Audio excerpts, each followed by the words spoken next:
بسم اللہ الرحمن الرحیم۔ دارجلنگ میں سونے چاندی اور جواہرات کی تجارت کے لیے عبد الرحمن جوہری کا گھرانہ تھا۔ شہر کے صدر بازار میں سب سے بڑی دکان اسی کی تھی۔ بیرونی ممالک سے درآمد برآمد بھی انہی لوگوں کے ہاتھ میں تھی۔ محمد امین عبد الرحمن چودھری کا اکلوتا بیٹا تھا۔ دولت و عمارت کی چھاؤں میں اس نے آنکھ کھولی، اس لیے انتہائی ناز و نام کے ساتھ پرورش پائی۔ حد سے زیادہ لاڑ پیار نے اس کی زندگی کو غلط رخ پر ڈال دیا۔ ہاتھ میں پیسوں کی کمی نہیں تھی، جلد ہی اس کے دوستوں کا ایک حلقہ تیار ہو گیا۔ بری صحبتوں کا اثر اس کی زندگی پر بہت تیزی سے پڑنا شروع ہو گیا، یہاں تک کہ شہر کے اوباشوں، آواروں اور بدقماش لوگوں کی بھیڑ ہر وقت اس کے گرد جمع رہنے لگی۔ بہت ساری بری عادتوں کے علاوہ جوئی کی منحوس عادت اس کے گلے کا پھندا بن گئی۔ گھر کی دولت اسی نشانے پر صرف ہوتی رہی۔ افلاس کے سائے اس کی زندگی کے قریب ہوتے رہے، یہاں تک کہ اس مہلک آزار نے اسے تباہی کے دہانے پر پہنچا دیا۔ بزرگوں کی فرمائش پر سینکڑوں بار اس نے غور کیا، لیکن غارت گر دوستوں کی بزم میں پہنچ کر ہر بار اس کی توجہ ٹوٹ گئی۔ بیٹے کی غلط روی اور ہلاکت خیز روش سے باپ کے تمام ارمانوں کا خون ہو گیا۔ کاروبار کی ساری امنگیں سرد پڑ گئیں۔ گھر کا مستقبل تاریک سے تاریک نظر آنے لگا۔ باپ کا بجھا ہوا دل اس صدمے کی تاب نہ لا سکا۔ جگر کا خون سوکھنے لگا، رگوں کی آگ سرد پڑنے لگی اور دیکھتے ہی دیکھتے آنکھوں کی نیند، چہرے کی شادابی اور جسم کی توانائی زائل ہو گئی۔ اب باپ بستر علالت پر پڑا ہوا تھا۔ علاج پر لاکھوں روپے پانی کی طرح بہا دیا گئے، لیکن کھوئی ہوئی صحت واپس نہیں آ سکی۔ جسم کا روگ ہو تو علاج ہو سکتا ہے، لیکن بیمار دل کا کیا علاج ہو؟ سارے معالجوں نے جواب دے دیا۔ رات ڈھل چکی تھی، سارے شہر پر ایک خاموشی کا سناٹا طاری تھا۔ باپ کی حالت آج نہایت غیر تھی۔ منٹ منٹ پر غش طاری ہو رہا تھا۔ سارے خاندان کے لوگ سرہانے جمع تھے۔ امین بھی سر جھکائے ایک کنارے پر بیٹھا ہوا تھا۔ تھوڑی دیر بعد باپ کو ذرا سا افاقہ ہوا تو آنکھ کھول کر اس نے اشارے سے امین کو اپنے قریب بلایا اور آبدیدہ ہو کر بمشکل تمام یہ الفاظ کہے: بیٹا، اب میری زندگی کا چراغ بجھ رہا ہے۔ چند ہی لمحے بعد میں ہمیشہ کے لیے تم سے جدا ہو جاؤں گا۔ ہزار ارمانوں کے ساتھ خواجہ ہند کے دربار سے میں نے بھیک مانگی تھی۔ یہ حسرت قبر میں مجھے تڑپاتی رہے گی کہ ایک بار بھی تجھے اجمیر کی سرکار میں حاضر نہ کر سکا۔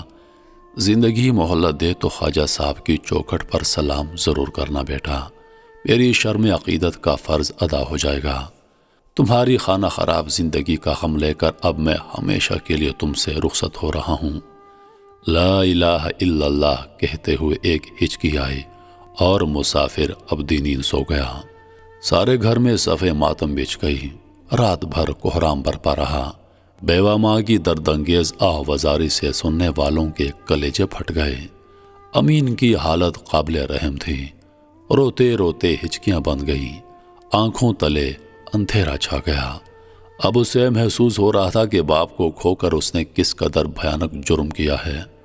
صبح ہوتے ہوئے شہر کے معززین اور احباب و اقارب جمع ہو گئے۔ عبد الرحمن جوہری کی وفات پر سارا شہر سوگوار تھا۔ تجہیز و تکفین کے بعد جنازہ جس وقت گھر سے نکالا گیا، اس وقت ایک قیامت برپا تھی۔ شدت قرب سے گھر کا ہر شخص بحال تھا۔ بیوہ ماں تو منٹ منٹ پر بے ہوش ہو رہی تھی۔ امین پاگلوں کی طرح پیچھے پیچھے چل رہا تھا۔ شہر کے سب سے وسیع میدان میں نماز جنازہ پڑھی گئی۔ سارا مجمع قبرستان تک ساتھ رہا۔ لحد میں جنازہ اتارتے ہی امین چیخ پڑا: مجھے بھی اپنے باپ کے ساتھ قبر میں لٹا دو، میں اپنی زندگی سے بیزار ہو چکا ہوں۔ لوگوں نے ہاتھ پکڑ کر اسے الگ کیا اور ایک کنارے پر جا کر بٹھا دیا۔ تدفین کے بعد قبرستان سے سب لوگ واپس لوٹ گئے۔ امین کو بھی گھر تک پکڑ کر لایا گیا۔ عزیز و اقارب نے گھر والوں کو تسلی دی، صبر کی تلقین کی۔ تیسرے دن خاندان کے بڑے بوڑھوں نے امین کو بٹھا کر سمجھایا: بیٹا، جو کچھ ہونا تھا ہو گیا، خدا کی مشیت میں کسی کا چارہ نہیں۔ اب کشتی کے ناخدا تم ہو، اپنے باپ کی روح کو تسکین دینا چاہتے ہو تو اپنے آپ کو بدل دو، غلط صحبتوں سے توبہ کرو اور ایک شریف بیٹے کی طرح اپنے باپ کا کاروبار سنبھالو۔ اب اپنی بیوہ ماں کے لیے اس دکھ بھری دنیا میں تسکین کا سہارا تم ہی ہو۔ امین سر جھکائے اپنے بزرگوں کی باتیں سن رہا تھا اور آنکھوں سے آنسوؤں کی بارش ہو رہی تھی۔ آج پہلی مرتبہ امین جوہری اپنے باپ کے تنہا وارث اور کاروبار کے مالک کی حیثیت سے مسند پر بیٹھا تھا۔ اپنے سارے دوستوں اور ساتھیوں سے رشتہ توڑ کر اس نے پوری توجہ کاروبار پر لگا دی۔ دیکھتے ہی دیکھتے چند دنوں میں امین جوہری کی نیک نام شہرت سارے علاقے میں پھیل گئی۔ بیٹے کی سعادت مندی سے ماں کا اترا ہوا چہرہ بھی کھل اٹھا۔ اپنی ذہانت، نیک روی اور شرافت و سنجیدگی کی وجہ سے امین سارے قبیلے کی آنکھ کا تارا بن گیا۔ کاروبار کا دائرہ پہلے سے زیادہ وسیع ہو گیا اور خاندان کا وقار اپنے آخری نقطۂ عروج پر پہنچ گیا۔ خوشحالی کے یہی دن تھے، بہار کا یہی موسم تھا۔ بہار مسکراتی ہوئی شام و سحر تھی۔ یہی خورشید اقبال کی دوپہر تھی کہ اچانک گردش ایام نے پلٹا کھایا۔ سورج گہنانے لگا، باد خزاں دبے پاؤں صحن چمن کی طرف بڑھنے لگی۔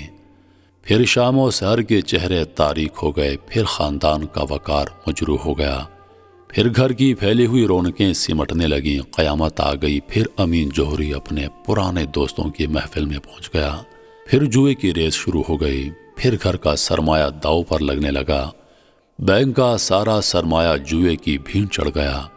ہوس کی آگ بجھانے کے لیے قرض کی طرف ہاتھ بڑھے، دل کھول کر ساہوکاروں نے سودی قرضے دیے اور کچھ دنوں کے بعد سننے میں آیا کہ دکان اور ساری جائیدادیں نیلام پر چڑھ گئیں۔ فرم کا نام ڈوب گیا، چند ہی دنوں میں ہرا بھرا چمن فنا کے گھاٹ اتر گیا۔ اب لوگوں کی زبان پر امین جوہری مر چکا تھا اور اس کی جگہ امین جواڑی نے لے لی۔ لوگ امین جواڑی کے سائے سے بھاگنے لگے۔ جس راستے سے گزرتا انگلیاں اٹھتی، سارا سرمایہ اور ساری جائیداد لٹا دینے کے بعد ظالم نے گھر کا سامان بھی بیچ ڈالا۔ اب نہ سماج میں کوئی عزت تھی، نہ سہارا ملتا اور نہ گھر میں گزر بسر کا کوئی ذریعہ رہ گیا تھا۔ نوبت فاقے تک پہنچ گئی۔ گھر کی جمی ہوئی محفل اکھڑ گئی، سارے رشتہ دار ایک ایک کر کے رخصت ہو گئے۔ اب گھر میں سوائے بوڑھی ماں کے اور کوئی نہیں رہ گیا تھا۔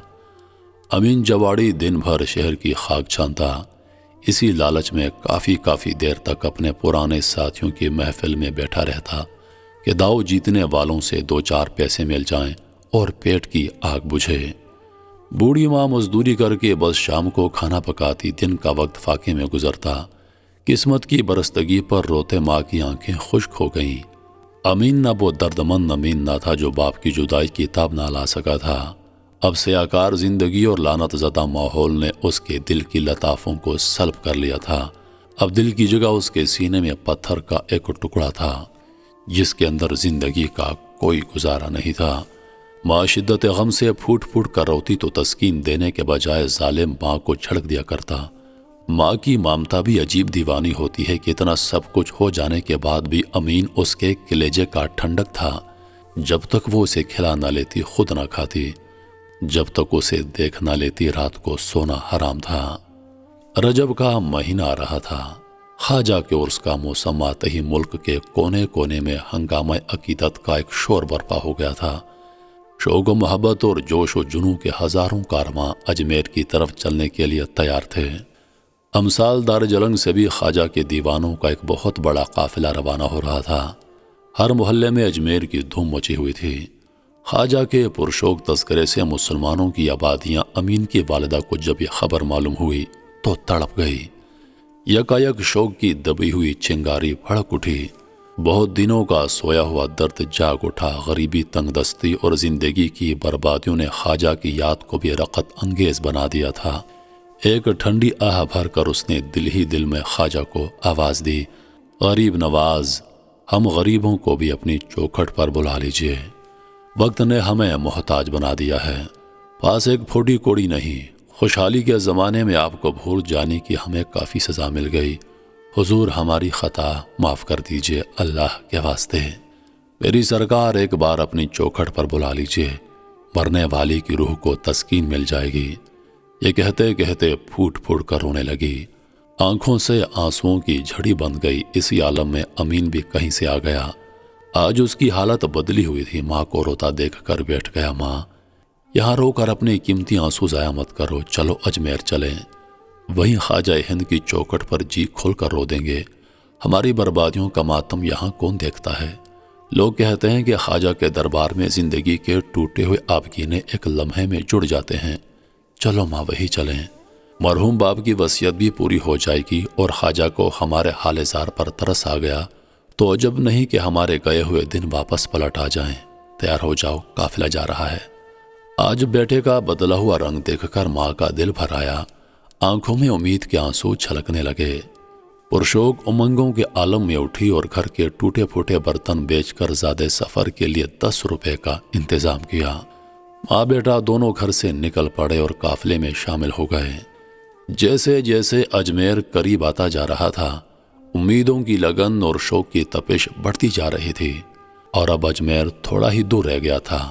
قافلے والے اپنا اپنا سامان درست کرنے لگے۔ امین اور اس کی بوڑھی ماں کے پاس سامان تھا ہی کیا جسے وہ درست کرتے، البتہ آنکھوں میں آنسوؤں کا طوفان امنڈ رہا تھا۔ دارجلنگ کے 2 مسافروں کا یہی سب سے قیمتی سامان تھا جسے وہ خواجہ کے حضور پیش کرنے کے لیے اپنی جگر کی جلتی ہوئی رگوں سے جمع کر رہے تھے۔ جلوہ جناح کی طرح پلک جھپکتے اجمیر سامنے آ گیا۔ خدا میں آستانہ زائرین کا خیر مقدم کرنے کے لیے ہر طرف کھڑے تھے۔ عاشقان خواجہ کا گروہ اپنے اپنے وکیل کے ہمراہ اسٹیشن سے باہر نکل آیا۔ جب گیٹ سے گزرنے لگے تو ایک خادم نے امین سے دریافت کیا، تمہارے وکیل کا نام کیا ہے؟ بوڑھی ماں نے آگے بڑھ کر جواب دیا، غریب نواز۔ خواجہ کا دیوانہ سمجھ کر خادم نے دوسری طرف کا رخ کیا۔ یہاں سے ماں بیٹا دونوں درگاہ مقدس کی طرف پیدل چلنے والے قافلوں کے پیچھے پیچھے چل پڑے۔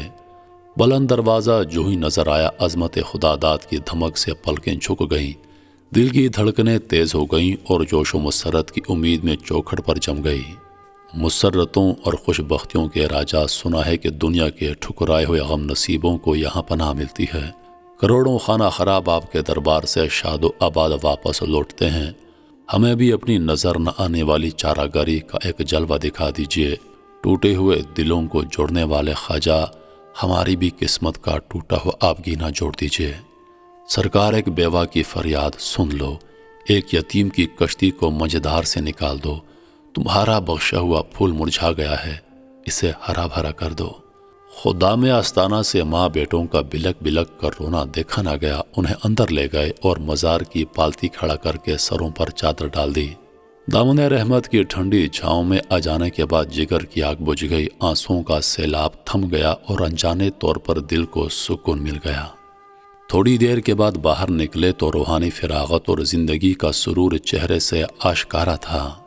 بھوک نے ستایا تو لنگر خانے کے قطار میں کھڑے ہو گئے، بھیگ لی آسودہ ہوئے اور پھر چوکھٹ پر آ کر جم گئے۔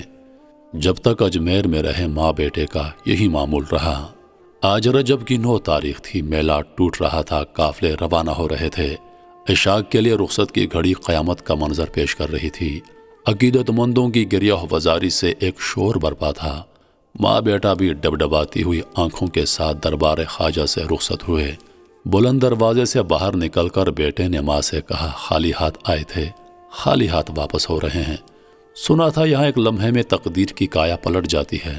ماں نے جواب دیا، بیٹا جو کچھ تم نے سنا غلط نہیں ہے، یہاں قسمت کی گرہ کھل جاتی ہے پر ہاتھ نظر نہیں آتا۔ ایسا بھی ہوتا ہے کہ دامن بھر جاتا ہے لیکن دامن والے کو خبر نہیں ہو پاتی۔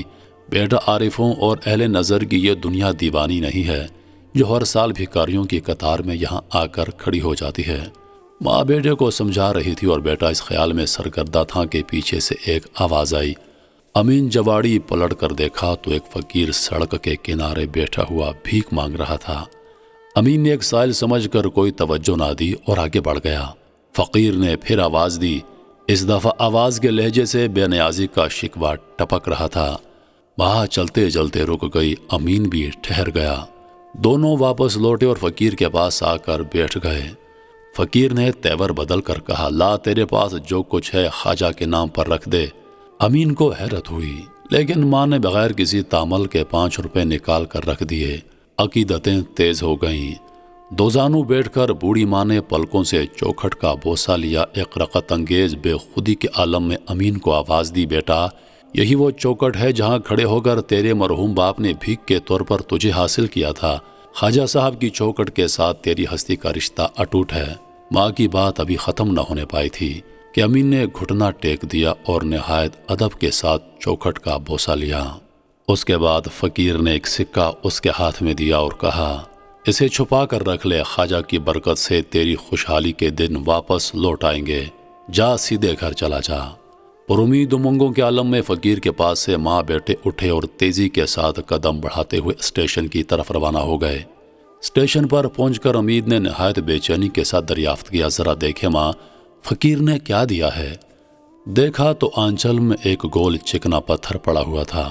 امین کی ساری امیدوں پر اوس پڑ گئی۔ جھنجھلا کر ماں سے کہا، وہ 5 روپے بھی پانی میں گئے، اب راستہ کٹنا بھی مشکل ہے۔ افسوس، بڑی امید لے کر آئے تھے اور نہایت شکستہ خاطر ہو کر یہاں سے لوٹ رہے ہیں۔ دارجلنگ میں تو ایک ہی وقت کا فاقہ تھا، اب تو راستے بھر کا فاقہ کرنا ہوگا۔ کیا خبر تھی کہ فقیری کا لبادہ اڑ کر یہاں راہزن بھی راستوں میں بیٹھے رہتے ہیں۔ جھنجھلاہٹ میں ماں کے ہاتھ سے یہ پتھر لے کر پھینکنا چاہتا تھا کہ ماں نے اس کے ہاتھ سے چھین لیا۔ اسے رکھنے سے تیرا کیا بگڑتا ہے؟ سونے کی ڈلی نہ صحیح، خواجہ کے شعر کی یادگار تو ہے، گھر پڑی رہے گی۔ خدا خدا کر کے کسی طرح یہ قافلہ دارجلنگ پہنچ گیا۔ اس بار بھی اسے راستے میں کہیں روک ٹوک نہیں ہوئی۔ کئی دن کے فاقے سے ماں بیٹے نڈھال تھے۔ گھر پہنچتے ہی محلے پڑوس کے لوگوں نے کھانے کا انتظام کیا۔ دوسرے دن اپنی اپنی عادت کے مطابق صبح سویرے ہی اپنے ساتھیوں کی طرف نکل گیا۔ ساری محفلیں ویران ہو گئی تھیں۔ جوئے کے تمام مرکزوں پر خاک اڑ رہی تھی۔ امین کو اس نئی صورتحال سے حیرت ہوئی۔ دریافت کرنے پر معلوم ہوا کہ محکمہ انسداد جرائم کے ایک ہوشیار دستے نے سارے مراکز پر چھاپا مار کر سب کو رنگے ہاتھوں گرفتار کر لیا ہے۔ اپنے حق میں بھی اس نے خطرہ محسوس کیا اور فوراً گھر واپس لوٹ آیا۔ آج خلاف معمول دن کے وقت بیٹے کو دیکھ کر ماں کو بے حد خوشی ہوئی۔ اس کے دل نے اعتراف کر لیا کہ یہ خواجہ غریب نواز کی پہلی برکت ہے۔ دن کے وقت امین اپنے ساتھیوں میں پہنچ کر کچھ کھا پی لیا کرتا۔ اب وہ سہارا بھی اجڑ چکا تھا۔ آج سارا دن فاقے سے گزر گیا۔ جھنجھلاہٹ میں بات چیت پر ماں سے لڑ پڑتا۔ وہ 5 روپے اس کے ذہن سے نہیں اتر رہے تھے۔ غصے میں بھرا بیٹھا تھا کہ اس کی نظر اس چکنے پتھر پر پڑ گئی جو فقیر کے پاس سے ماں کو ملا تھا۔ عالم غیظ میں اٹھا اور پتھر کو اپنے گھر کی دیوار پر دے مارا۔ پتھر ٹوٹ گیا، لیکن زندگی کا ٹوٹا ہوا آبگینہ جڑ گیا۔ دیکھا تو بیش قیمت جواہرات کے ہزاروں ٹکڑے صحن میں بکھرے ہوئے پڑے ہیں۔ امین خوشی سے پاگل ہو رہا تھا۔